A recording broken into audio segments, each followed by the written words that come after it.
दिल्ली के रोहिणी सेक्टर 1 स्थित आशा किरण होम सुर्खियों में है।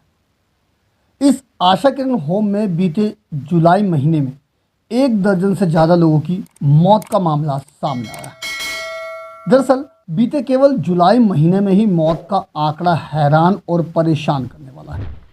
मिली जानकारी के अनुसार जुलाई में मौत का आंकड़ा 14 रहा, जिसमें से एक किशोर जबकि 13 की उम्र तकरीबन 18 साल से 25 साल की बताई जा रही है। जैसे ही ये खबर फैली तो तुरंत प्रशासन हरकत में आ गया और प्रशासनिक अमला इस पूरे मामले की जांच में जुट गया। इस संबंध में एसडीएम मनीष चंद्र वर्मा ने जानकारी देते हुए बताया कि जैसे उनके संज्ञान में मामला आया, जांच शुरू कर दी गई। आज मैंने पर्सनली विजिट करके भी देखा तो इसमें कोई संदेह नहीं है कि संख्या एकाएक बढ़ गई इसी महीने के अंदर, जुलाई महीने में। तो डिटेल जानकारी जब मैंने उनसे लिया तो ये पता लगा कि उसमें 14 कुल मृत्यु हुई है उनके इनमेट्स की जुलाई के महीने में, और उनमें से 13 जो है वो एडल्ट हैं और 1 माइनर है। और उनमें से भी 14 में से जो 4 या 5 थे वो पहले से हॉस्पिटलाइज थे, उनका इलाज चल रहा था अम्बेडकर हॉस्पिटल के अंदर। तो वो इलाज के दौरान फिर जुलाई महीने में उनकी मृत्यु हो गई है। आज की स्थिति ये थी कि वहाँ पर इस तरह से कोई बीमार बहुत ज़्यादा सीरियस कोई नज़र नहीं आया और ना ही कोई ऐसा लगा कि कोई एपिडेमिक जैसी सिचुएशन है। और ये भी पूछा गया कि भाई कितने बीमार कहाँ पर हैं, अस्पताल में कितने हैं और आपके पास कितने हैं। तो 1 या 2 पेशेंट मुझे उनके नर्सिंग होम जो उनका अपना प्राइमरी हेल्थ केयर यूनिट है वहाँ पर एडमिटेड मिले और 2-3 अस्पताल के अंदर भर्ती हैं, ऐसा उन्होंने बताया। इंस्टेंटली बताना संभव नहीं है अभी, जब तक कि पोस्टमार्टम रिपोर्ट नहीं आ जाती है। और पोस्टमार्टम हर एक डेथ के केस में होती ही होती है, ये कंपलसरी है। और इसकी जांच की जाती है, मैजिस्ट्रियल इंक्वायरी होती है और मैजिस्ट्रियल इंक्वायरी होने के बाद इसकी report national human rights commission में सबमिट की जाती है एनएचआरसी के अंदर। और वहाँ पर जब वो रिपोर्ट को एक्सेप्ट कर लिया जाता है तभी ये इंक्वायरी कंप्लीट होती है। इस मामले में जो इनका विभाग है सोशल वेलफेयर डिपार्टमेंट, वो विभागीय कार्रवाई इसमें कर सकता है। अगर वहाँ के जो एम्प्लॉई हैं वो सोशल वेलफेयर विभाग के अंतर्गत काम करते हैं तो उसमें विभागीय कार्रवाई हो सकती है। और अगर किसी का मेजर लैप्स निकलता है तो क्रिमिनल कार्रवाई भी हो सकती है, क्योंकि डेथ का मामला है। तो ये हमारे रिपोर्ट के अंदर भी जो पोस्टमार्टम रिपोर्ट हमारे पास आएगी, अगर उसमें कोई ऐसी चीज़ निकल के आती है, कोई फिजिकल इंजरी है किसी को या डेथ का रीजन जो है वो बीमारी नहीं है, तो वैसे केस में हम लोग भी इस चीज़ को रिकमेंड कर सकते हैं। और इसमें एनएचआरसी अपना संज्ञान लेती है और वो ऑर्डर करती है कि इसमें इसके खिलाफ क्या कार्रवाई की जाए। दूसरी ओर यह प्रकरण अब राजनीतिक तूल भी पकड़ता जा रहा है। शायद इसी का परिणाम रहा कि मामला जैसे ही सुर्खियों में आया, मौके पर भाजपा के नेताओं का पहुंचने का सिलसिला भी तेज हो गया। मौके पर भाजपा विधायक विजेंद्र गुप्ता, भाजपा महिला मोर्चा की राष्ट्रीय उपाध्यक्ष रेखा गुप्ता सहित कई भाजपा के पदाधिकारी पहुंचे और 1 महीने में अचानक से मौत का आंकड़ा इस तरह हो जाने पर दिल्ली सरकार पर जमकर निशाना साधा। भाजपा नेताओं ने इस मुद्दे पर आक्रामक तेवर दिखाते हुए दिल्ली सरकार की कार्यवाही पर भी सवालिया निशान खड़े किए। हम लोगों ने धरना दिया हुआ क्योंकि अंदर बात करने के लिए भी मुझे जाने की इजाजत नहीं दी जा रही है। पूरे मामले को दबाया गया, पहला संगीन अपराध। सरकार इस पूरे मामले पर पर्दा डालने की कोशिश कर रही है।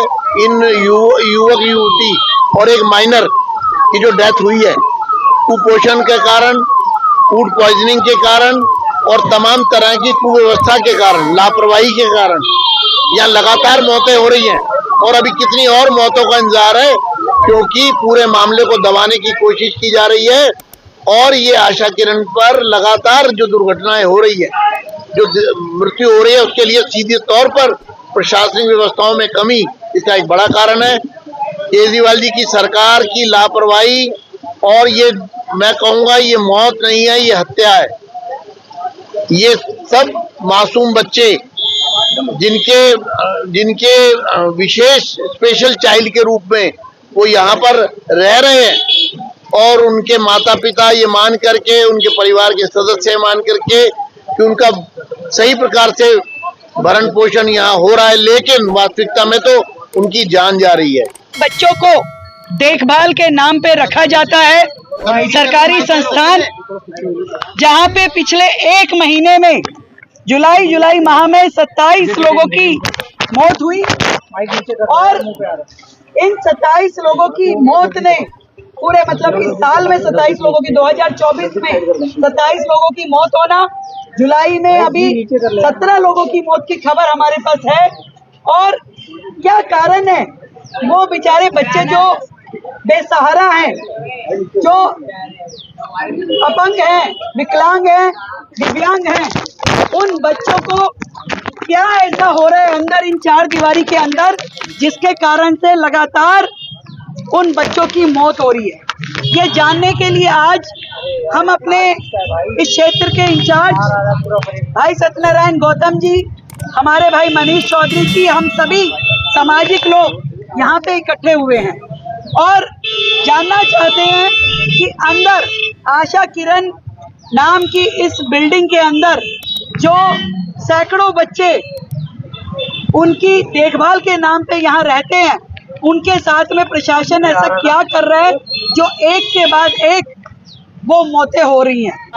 जब हमें जानकारी मिली कि यहाँ पर 17 बच्चे एक महीने के अंदर डेथ हुई, जो बच्चे अपंग हैं, दिव्यांग हैं, उन बच्चों के साथ ये अंदर का जो स्टाफ है ये क्या कर रहा है। मैं और बहन जी और मनीष जी और विजय प्रकाश पांडे जी, हम सब लोग इनसे मिलना चाहते हैं, उनके डिपार्टमेंट के अधिकारियों से बात करना चाहते हैं। क्या हमें जानकारी मिली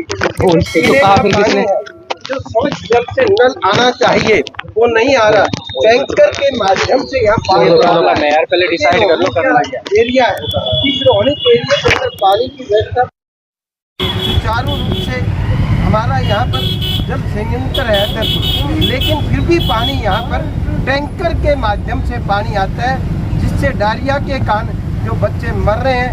इस प्रकार का जो दिल्ली सरकार का रवैया है, जो भगवान ने तो उन बच्चों के साथ जो किया, लेकिन सरकार क्या कर रही है, सरकार को जवाब देना पड़ेगा, नहीं तो हम यहाँ बैठे हैं। मौके पर स्थिति का जायजा लेने जिले के डीसीपी भी पहुंचे, जिनका कहना है कि पुलिस ने संबंधित धाराओं के तहत मुकदमा दर्ज कर लिया है और इसी के साथ साथ आगे की जांच भी जारी है। अगर मामले में कुछ और मिलता है तो उसके तहत आगे की निष्पक्ष कार्रवाई की जाएगी। इसके रिगार्डिंग ऑनरेबल चेयरपर्सन एनसीडब्ल्यू और ऑनरेबल एमपी मैम जो है विज़िट किया उन्होंने, और जो भी पुलिस पार्ट से जो भी कुछ बनेगा अकॉर्डिंगली लीगल एक्शन जो भी लिया जाएगा तो उसके रिगार्डिंग मैं अपडेट कर दूंगा। बट इसमें जो 176 सीआरपीसी जो 196 बीएनएसएस की कार्रवाई है वो ऑलरेडी हमने की हुई है, जो इसमें प्रोसीजर जो फॉलो होता है।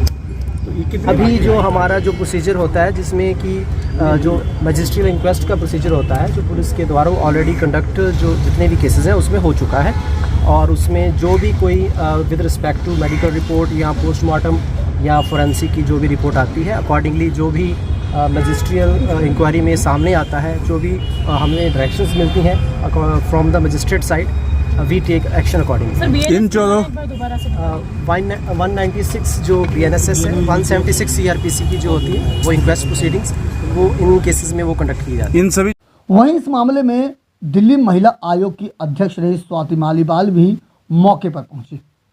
स्वाति मालीवाल का कहना है कि बच्चों की रखरखाव के लिए यहाँ कोई ध्यान नहीं दिया जाता।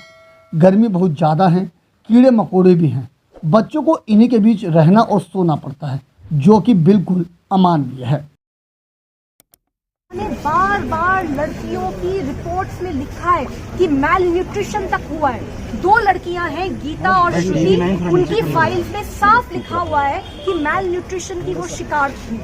यहाँ तक कि जब डॉक्टर से बात करी गई है तो उन्होंने बताया है कि 30% लोग, जो 1000 लोग यहाँ रह रहे हैं उनमें से 30% के करीब लोग मैल न्यूट्रिशन के शिकार हैं, उनकी BMI 18 से कम है। 20% को अलग अलग तरीके की स्किन डिजीजेज हैं। अंदर जब मैं गई, एक छोटे कमरे में 46 महिलाओं को रखा हुआ है, बिस्तर एक भी नहीं है और उनको नीचे बिना किसी गद्दे के सुलाया जाता है। हालात ये हैं कि अगर वो 46 लड़कियां लेट जाए तो बिल्कुल एक के ऊपर एक सोएंगी तब जाके वो सो पाएंगी। ये हाल हो रखा है। उनमें से 2 लड़कियां जो मरी हैं, पुष्पा और गीता, दोनों लड़कियों को बेड सोर्स थे।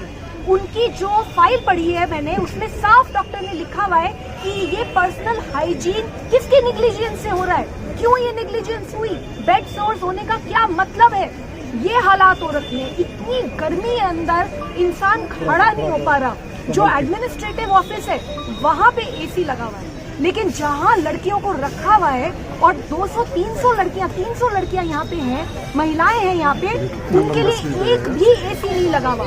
लड़कियां खुद उनमें से जो बोल पा रही हैं वो बार बार मांग कर रही हैं कि कुछ ऐसा करवा दीजिए कि गर्मी बहुत ज्यादा हालात है, ओवर क्राउडिंग की वजह से मौत हुई है, मैल न्यूट्रिशन की वजह से मौत हुई है, हीट और डिहाइड्रेशन की वजह से मौत हुई है। और कितनी शर्म की बात है कि अभी तक मंत्री यहाँ नहीं आए, अभी तक सेक्रेटरी यहाँ नहीं आए, तो वो अपने एयर कंडीशन कमरों में बैठे रहेंगे और यहाँ पे लोग मरते रहेंगे। कितनी शर्म की बात है। मेरे हिसाब से तुरंत FIR होनी चाहिए। ये जितने भी लोग इन्वॉल्व हैं, जिनके भ्रष्टाचार के चलते, जिनकी लापरवाही के चलते आज ये मौतें हुई हैं, इन सब के ऊपर सख्त से सख्त कार्रवाई होनी चाहिए।